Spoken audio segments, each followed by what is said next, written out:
Land grabbing അഥവാ ഭൂമി പിടിച്ചുപറിക്കൽ എന്ന് പറയുന്നത് ലോകത്ത് എല്ലായിടവും തന്നെ ഒരു കുറ്റകൃത്യമായിട്ട് പരിഗണിക്കപ്പെടുന്ന ഒരു കാര്യമാണ്. പക്ഷെ കേരളത്തിൽ സ്റ്റേറ്റിൻ്റെ നേതൃത്വത്തിൽ തന്നെ കഴിഞ്ഞ കാലഘട്ടത്തിൽ നായന്മാർ, ബഹുഭൂരിപക്ഷം നായന്മാർ ഉൾപ്പെടുന്ന വിഭാഗത്തിൽ നിന്നും ഭൂമി പിടിച്ചെടുത്ത് മറ്റ് വിഭാഗങ്ങൾക്ക് നൽകുകയുണ്ടായി. ഇതിനെ അവർ ഭൂപരിഷ്കരണം എന്ന ഓമന പേരിലാണ് അവർ വിളിക്കുന്നത്. അതായത് ഒരു വ്യക്തി മറ്റൊരു വ്യക്തിയുടെ ഭൂമി പിടിച്ചെടുത്ത് വേറൊരു വ്യക്തിക്ക് കൊടുക്കുകയാണെങ്കിൽ അത് നിയമത്തിൻ്റെ കണ്ണിൽ ഒരു വലിയ കുറ്റകൃത്യമാണ്. ആ കുറ്റകൃത്യം തന്നെയാണ് സ്റ്റേറ്റും ചെയ്തിരിക്കുന്നത്.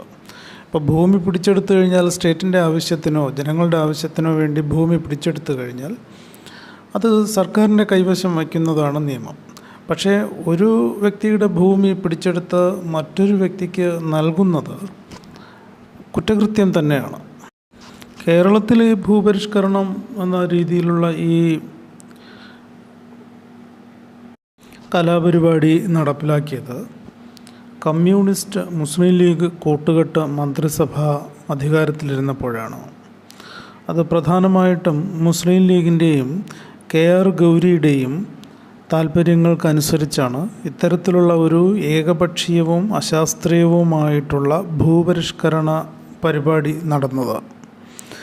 അതായത് മലബാറിലെ പല മേഖലകളിലും ഈ ഭൂപരിഷ്കരണം എന്ന് പറയുന്ന ബില്ല് വരുന്നുവെന്ന് നേരത്തെ അറിഞ്ഞവർ ഒരു ഏക്കറിലൊരു റബ്ബർ തൈയോ ഒരു കാപ്പിക്കുരുവോ ഇട്ടിട്ട് ഭൂപരിഷ്കരണത്തിൽ നിന്ന് രക്ഷപ്പെട്ടു. പക്ഷേ അതിന് പിന്നീട് ഇരകളായിട്ടുള്ള മറ്റുള്ളവർ ഇത് നേരത്തെ അറിഞ്ഞിരുന്നില്ല. മാത്രമല്ല, ഈ ഭൂപരിഷ്കരണ കലാപരിപാടി നടത്തിയിരുന്നവർക്ക് ചില പ്രത്യേക അജണ്ടകളുണ്ടായിരുന്നു. ഒരു വിഭാഗം ജനങ്ങളെ ഭൂരഹിതരാക്കുക എന്നുള്ള അജണ്ട അതിൻ്റെ പിന്നിലുണ്ടായിരുന്നതായി പറയാം. ഇതിൽ മുസ്ലിം ലീഗ് എന്ന് പറയുന്ന സാമുദായിക രാഷ്ട്രീയ കക്ഷിക്ക് പ്രത്യേക താല്പര്യം ഉണ്ടായിരുന്നതായി ആ കക്ഷിയുടെ ഒരു MLA തന്നെ ഒരു 2 വർഷം മുമ്പ് ഒരു TV ഇൻ്റർവ്യൂവിൽ പറയുകയുണ്ടായി. അതായത് KR ഗൗരിക്ക് മാത്രമായിരുന്നു മന്ത്രിസഭയിൽ ഗവൺമെൻറ്റിൽ അതിന് താല്പര്യം, പിന്നെ മുസ്ലിം ലീഗിനും മറ്റുള്ളവർക്ക് വലിയ താല്പര്യമില്ലായിരുന്നു. പക്ഷേ മുസ്ലിം ലീഗ് പ്രത്യേക താല്പര്യം എടുത്തു എന്നാണ് അദ്ദേഹം പറഞ്ഞത്. അതായത് മലബാറിൽ ചില മേഖലകളിലെ മുസ്ലിം ജിമ്മിമാർക്ക് നഷ്ടമുണ്ടാകുമെങ്കിലും കേരളത്തിൽ മൊത്തത്തിൽ അത് ചില സാമുദായിക താല്പര്യങ്ങൾ സംരക്ഷിക്കപ്പെടും. ആരുടെ? മുസ്ലിം ലീഗിൻ്റെ ചില സാമുദായിക താല്പര്യങ്ങൾ സംരക്ഷിക്കപ്പെടും എന്ന ഒരു ഉള്ളറിവ് ഉണ്ടായിരുന്നതായി അദ്ദേഹം പറഞ്ഞു. അതായത് അദ്ദേഹം പറഞ്ഞത് മലബാറിലെ ചില മുസ്ലിം ജമ്മിമാർക്ക് ഭൂമി നഷ്ടപ്പെടുമെങ്കിലും കേരളം മൊത്തം നോക്കുമ്പോൾ അത് ലാഭമാണ് ഉണ്ടാക്കുക എന്നുള്ള ഒരു കാരണം കൊണ്ടാണ് മുസ്ലിം ലീഗ് അതിൽ താല്പര്യമെടുത്തിരുന്നത് എന്നാണ് അദ്ദേഹം പറഞ്ഞത്. മാത്രമല്ല, KR ഗൗരിക്ക് ഇതിൽ വലിയ താല്പര്യം ഉണ്ടായിരുന്നതായിട്ടും അറിയാമല്ലോ.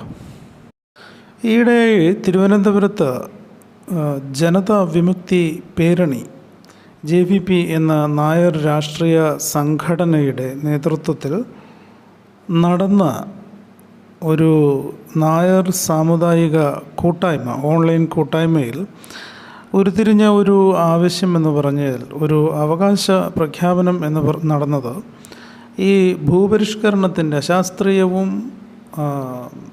നീതികെട്ടതുമായിട്ടുള്ള ഈ ഭൂപരിഷ്കരണത്തിൽ ഇരകളാക്കപ്പെട്ടവർക്ക്, അവരുടെ പിൻതലമുറക്കാർക്ക് ഓരോ ഇരയ്ക്കും 1 കോടി രൂപ വീതം നഷ്ടപരിഹാരം നൽകണമെന്ന ആവശ്യം ഉന്നയിക്കപ്പെട്ടു. ഒരുപക്ഷെ ഈ അവകാശം ഉന്നയിച്ചുകൊണ്ട് ഭൂപരിഷ്കരണത്തിൻ്റെ ഇര ആക്കപ്പെട്ടവരുടെ പിന്തുടർച്ചക്കാർ ബഹുമാനപ്പെട്ട സുപ്രീം കോടതിയെ സമീപിക്കാനുള്ള സാധ്യതയും ഉണ്ട്.